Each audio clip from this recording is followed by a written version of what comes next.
எல்லோருக்கும் வணக்கங்க. உங்கள் ஜீவா பேசுகிறேன்.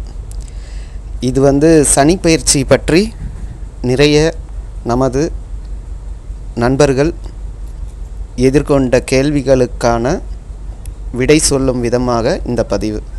சனி பயிற்சி எல்லோருமே சொல்லிகிட்டு இருக்காங்க. பலன்லாம் பேப்பரில், டிவியில், முக்கிய சேனலில், யூடியூப்பில் ஒரு சிலர் இப்போது சனி பயிற்சியே கிடையாது அப்படின்னும் யூடியூப்லேயும் நிறைய ஜோதிடர்கள் சொல்கிறாங்க.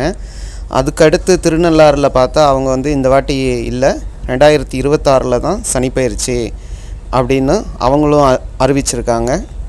சிலர் திருநள்ளாறில் எப்போ சனி பயிற்சி விழா எடுக்கிறாங்களோ அதை தான் ஃபாலோ பண்ணுறவங்க இருப்பாங்க. இப்போ இந்த வாட்டி அவங்க பண்ணல. அவங்க வாக்கிய பஞ்சாங்கப்படியும் இப்போ மற்றவங்க இப்போ பலன் சொல்கிறதெல்லாம் திருக்கணிதப்படியும் இருக்குது. இது இந்த ரெண்டு விதமான சனி பயிற்சி சிலருக்கு குழப்பத்தை கொடுக்கும். இதில் எதை நாங்கள் எடுத்துக்கிறது, இப்போ நடந்ததை எடுத்துக்கிறதா இல்லை அடுத்த வருஷம் அப்படிங்கிறத எடுத்துக்கிறதா அப்படிங்கிற கேள்வி நிறைய நமது நண்பர்களுக்கு இருந்ததுனால இந்த கேள்வி கேட்டாங்க. அதற்கான பதில் இது. இப்போ பொதுவாக உங்களோட சுய ஜாதகத்தை எடுத்து பார்த்தீங்கன்னா, ஜாதகத்துக்கு முன்னாடியே முன்னுரையில் எழுதியிருப்பாங்க.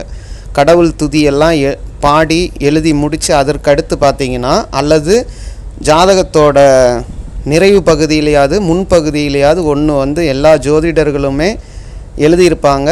இது சுத்த வாக்கிய பஞ்சாங்கத்தால் எழுதப்பட்டது, இது திருக்கணித பஞ்சாங்கத்தால் எழுதப்பட்டதுன்னு மென்ஷன் பண்ணியிருப்பாங்க, கோடிட்டிருப்பாங்க.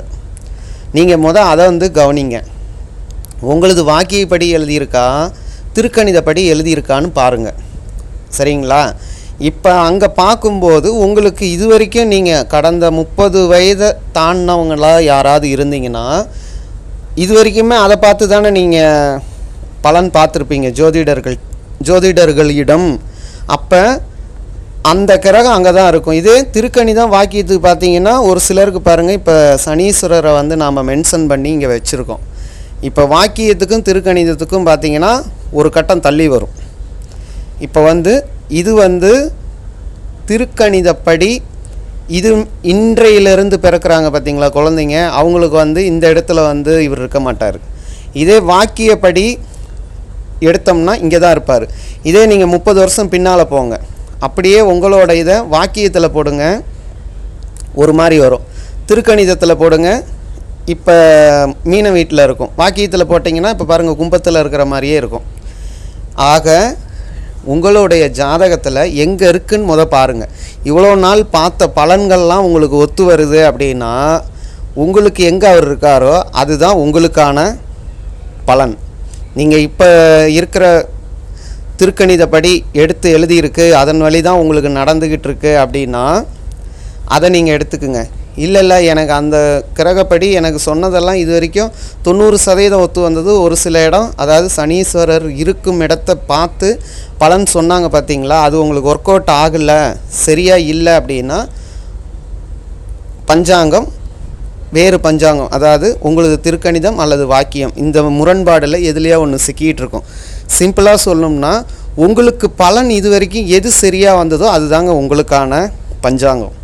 உங்களது எதுவாக வேண்டுமானாலும் இருக்கலாம். கேட்டுக்கிட்டு இருக்க உங்களுடைய ஜாதகத்தில் கும்பத்துலேயும் இருக்கலாம், மீனத்துலேயும் இருக்கலாம். சரிங்களா? உங்களுக்கு இது வரைக்கும் எது சரி வந்தது, இது வரைக்கும் எனக்கு பார்த்தது எல்லாமே சரியாக தான் இருக்குன்னா உங்களுக்கு எந்த கட்டத்தில் இருக்குது, பிறக்கும் பொழுது எழுதப்பட்ட ஜாதகத்தில் எந்த கட்டத்தில் இருக்குதுன்னு பாருங்கள். இப்போ எங்கே இருக்குதுன்னு பாருங்கள். 30 வருடத்துக்கு ஒருக்கா இது மறுசுழற்சி ஆகும். நம்ம சனீஸ்வரர் ஒரு கட்டத்தை தாண்டி இன்னொரு கட்டத்துக்கு போயிருப்பார். இப்போ கும்பத்தில் இருக்காருன்னா திருக்கணிதப்படி 30 வருஷத்துக்கு முன்னே பிறந்தவங்களுக்கு அதே கும்பத்தில் இருப்பார். அதே வாக்கியம் எடுத்திங்கன்னா இருக்க மாட்டார், மீனத்தில் இருப்பார். ஓகேங்களா? என்னப்பா ரொம்ப குழப்பறையப்பா, இதில் நாங்கள் எதப்பா எடுத்துக்கிட்டோம், நீயும் எல்லோரும் மாதிரியுமே ரொம்ப லென்த்தாக குழப்பனா நாங்கள் என்ன தான் பண்ணுறதுங்கிற மாதிரி நீங்கள் யோசிக்கிறது எனக்கு புரியுது. ரொம்ப சிம்பிளாக சொல்லிடுறேங்க. இன்னும் உங்களுக்கு சிம்பிளாக கூடுதலாக சொல்கிறேன். இப்போ வருகின்ற 2026 சனி பயிற்சின்னு நாம் எடுத்துக்கலாம். இல்லை இப்போ நடந்ததே அப்படின்னும் நீங்கள் எடுத்துக்குங்க, ரெண்டையுமே நீங்கள் ஏற்றுக்குங்க. ஆனால் அது எப்படி நீங்கள் ஒத்துக்கிறது அப்படின்னா, எப்போவுமே வந்து 7 வருஷம் 6 மாதம் ஒருத்தர் வந்து பாடாப்படுத்தினாருன்னு சொல்லுவாங்க, சிலர் பாடம் புகட்டினாருன்னு சொல்லுவாங்க, சிலர் வந்து எனக்கு நல்லதை தான் செஞ்சாருன்னு சொல்லுவாங்க. இப்படி பலருடைய கருத்து இருக்கும். நம்ம சனீஸ்வரரை பொறுத்த வரைக்கும் எல்லாருக்கும் ஒரே மாதிரியான பலனை வந்து அவர் கொடுக்கறது இல்லைன்னு ஒவ்வொருத்தருக்கும் ஒவ்வொரு கருத்து இருக்குது. ஆனால் அவர் செய்ய வந்தது வந்து ஒரே ஒரு கருத்தை தான் செய்ய வராரு. என்ன செய்ய வராருன்னா, உங்களுடைய பழையனா 30 வயதில் இருக்கவங்களையும் 30 வயதை கடந்தவங்களுக்கும் நான் சொல்கிறேன், அதுக்கு கீழே இருக்கிறவங்களுக்கு இது இல்லை. நீங்கள் இது வரைக்கும் 30 வயதில் இருக்கீங்க அப்படின்னா, நீங்கள் ஒரு கடந்த காலங்களில் செய்த தவறுகளுக்கு ஒரு டைம் கொடுப்பார். அது தண்டனை காலமாகவும் இருக்கலாம், நீங்கள் பரிகாரம் தேடக்கூடிய காலமாகவும் இருக்கலாம், அல்லது நீங்கள் செஞ்ச தவறை சரி செய்யும் விதமான காலமாகவும் இருக்கலாம். இதில் ஏதோ ஒன்று தான் அவர் கொடுத்துருப்பார். ஆச்சுங்களா?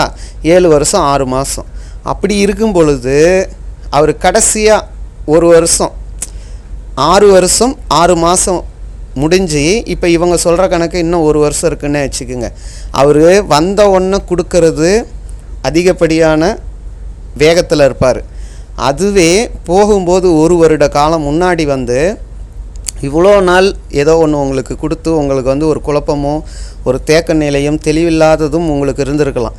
ஆனால் கடைசி 1 வருடம் அவர் எல்லோருக்குமே ஒரு மனதாக ஏக மனதாக நன்மைகளை மட்டுமே செய்வார்.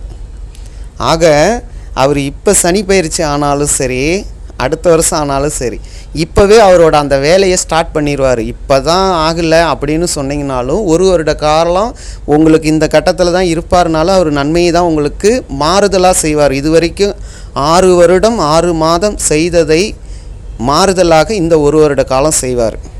சரிங்களா? அதில் தான் நீங்கள் இதை புரிஞ்சிக்கணும். உங்களுக்கு அவர் எப்போ மாறினாலுமே உங்களுக்கான பலன், அவர் மாறினாலும் சரி மாறலினாலும் சரி, இன்னும் 1 வருஷம் இருக்குதுன்னு வச்சுக்கோங்க. அந்த 1 வருஷம் உங்களுக்கு மாறுதலை தான் அவர் கொடுக்க போகிறாரு. அப்போ வந்து அவர் எப்போ மாறினா என்ன, நமக்கு அதை பற்றி கேள்வியோ பயமோ இருக்கக்கூடாது. சரிங்களா? அவரோட வீரியமும் தாக்கமும் 6 வருடம் 6 மாத காலம்தான். அதனால் நீங்கள் அதெல்லாம் கணக்கில் எடுத்துக்காதீங்க.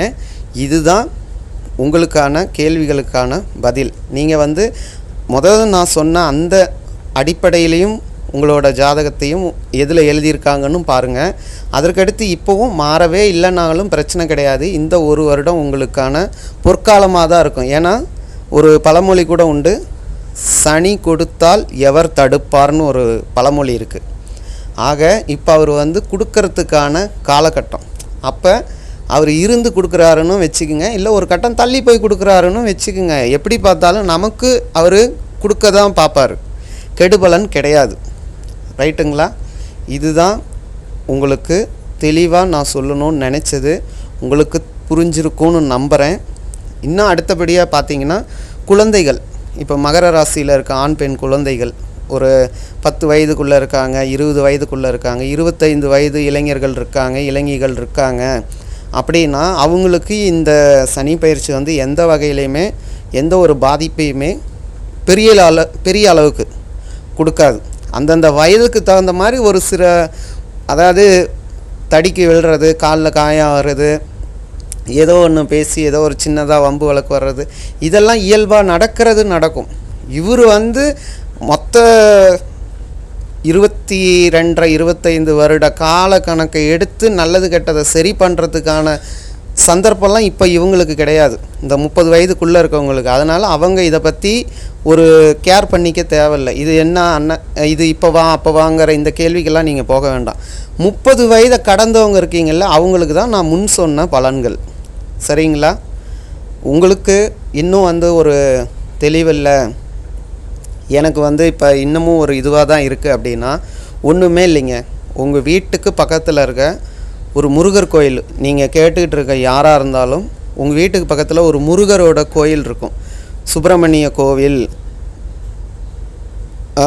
இன்னும் வந்து ஒவ்வொரு அடைமொழியோட தண்டாயுதபாணி ஆலயம், இப்படி ஏதோ ஒரு பக்கம் அருள்மிகு சுப்பிரமணிய சுவாமி திருக்கோவில் இப்படி ஒரு பேர் வருது பார்த்தீங்களா? இந்த மாதிரி முருகரை முன்னிலைப்படுத்தி இந்த பதிவை கேட்டுக்கிட்டு இருக்க உங்களோட வீட்டுக்கு பக்கத்தில் நடந்து போகிற தூரத்துலையாவது ஒரு முருகர் கோவில் இருக்கும். அந்த கோவிலில் கண்டிப்பாக சனீஸ்வரர் தனியாக இருப்பார். நவக்கிரகங்களை இருக்கிறது இல்லைங்க, தனிப்பட்ட ஒரு இடத்துல இருப்பார்.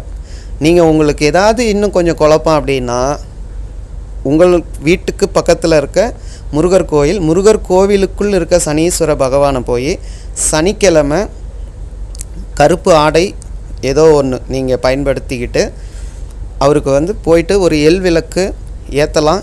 இல்லை அங்கே விளக்கு ஆல்ரெடி எரிஞ்சிகிட்ருக்கோம், அதுக்கு நீங்கள் எண்ணெய் வாங்கிட்டு போய் நெய்யோ எண்ணெயோ நீங்கள் ஊற்றலாம். இல்லை அந்த கோவிலில் மடப்பள்ளின்னு ஒன்று இருக்கும், அன்றாடம் உணவு செஞ்சு கொடுப்பாங்க. அவங்கக்கிட்ட போய் சமையலுக்கு நாங்கள் எண்ணெய் வாங்கி தரோம், இன்றைக்கி எவ்வளோ எண்ணெய்ங்க தேவைப்படுதுன்னு அதை போல் செய்யுங்க. எண்ணெய் வாங்கி கொடுக்கலாம், அரிசி வாங்கி கொடுக்கலாம், பருப்பு வாங்கி கொடுக்கலாம், புளி வாங்கி கொடுக்கலாம். இதை நீங்கள் கொடுத்துட்டு உங்களுக்கு ஒரு மன நிறைவு ஏற்பட்டுருச்சு அப்படின்னா நீங்கள் உங்களுக்கு சனிப்பெயர்ச்சி ஆயிடுச்சு அப்படின்னு நம்பி கிளம்பலாம். இதெல்லாம் செஞ்சு உங்களுக்கு இன்னும் அதே மாதிரி தான் தேக்க நிலையாக இருக்குது அப்படின்னு உங்களுக்கு பட்டுச்சுன்னா அப்போ வரப்போகிற காலகட்டம் 26 தான் உங்களுக்கு சனி பயிற்சி நடக்க போகுது. அப்போ அது வரைக்கும் கூட இந்த பரிகாரங்களை உங்களால் முடிஞ்சால் நீங்கள் செய்யலாம். உங்கள் மனதுக்கு சரின்னு பட்டு உங்களுக்கு சந்தர்ப்ப சூழ்நிலையும் பொருளாதாரமும் உங்களுக்கு கை கொடுத்ததுன்னா இதை நீங்கள் செய்யலாம். கடன் பட்டு கட்டாயமாக இதை நீங்கள் செய்யணும்னு நினைக்காதீங்க. உங்களுக்கு இயல்பாக வருது அப்படின்னா செய்யுங்க. இது தாங்க உங்களுக்கான பரிகாரம். அதுவும் உங்கள் மனசுக்கு சரின்னு பட்டா செய்யுங்க. உங்கள் கையில் இருக்கிறதுக்கு தகுந்தது போல் செய்யுங்க. கடன் வாங்கி கைமாத்து வாங்கி இன்னொருத்தர்கிட்ட வாங்கி செய்யாதீங்க. உங்கள் கையில் இருக்கிறதுல எவ்வளோ செய்ய முடியுமோ அதை மட்டும் செய்யுங்க. ஏன்னா சனீஸ்வரர் உங்களை இந்த கடன் பட்டு கட்டாயப்படுத்திலாம் உங்களை எதுவுமே செய்ய சொல்லலை. அவர் வேலையை உங்களுக்கு எப்படியும் நல்லது கெட்டது ரெண்டுக்குமே சரியான நியாயமான தீர்ப்பை வழங்கக்கூடிய ஒரே கிரகம் சனீஸ்வரர் பகவான் தான். அதனால தான் அவருக்கு சனி ஈஸ்வரனுங்கிற பட்டமே அவருக்கு இருக்கிற நவகிரகங்கள்லேயே அவருக்கு கொடுக்கப்பட்ட காரணம் ரொம்ப நீதிமானாக இருக்கிறது தான். இவரை விட நீதிமான் வேறு யாரும் இருக்க மாட்டாங்க. அதனால் அவர் உங்ககிட்ட நீதியும் நியாயத்தையும் தான் எதிர்பார்க்குறாரு. அதன்படி தான் நீங்கள் இருக்கீங்க இது வரைக்குமே. இனிமேலும் அப்படின்னா உங்களுக்கு இந்த பரிகாரமும் தேவையில்லை. அவர் எப்போ மாறினாலும் அதை பற்றி உங்களுக்கு கவலை இல்லை. உங்களுக்கு என்ன நல்லது செய்யணுமோ அதை செஞ்சுக்கிட்டே இருப்பார். அவர் ஜென்மமாக வந்தாலும் விரயமாக வந்தாலும் பாதமாக வந்தாலும் எப்படி வந்தாலும் சரிங்க, நீங்கள் அவரை பற்றி மிரள வேண்டிய அவசியம் இல்லை. சரிங்களா? சொன்னதெல்லாம் அன்பர்களுக்கு புரிந்திருக்கும்னு நினைக்கிறேன். மீண்டும் அடுத்த பதிவில் சந்திக்கிறேன் உங்களை. எல்லோருக்கும் நன்றி, வணக்கம், வாழ்த்துக்கள்.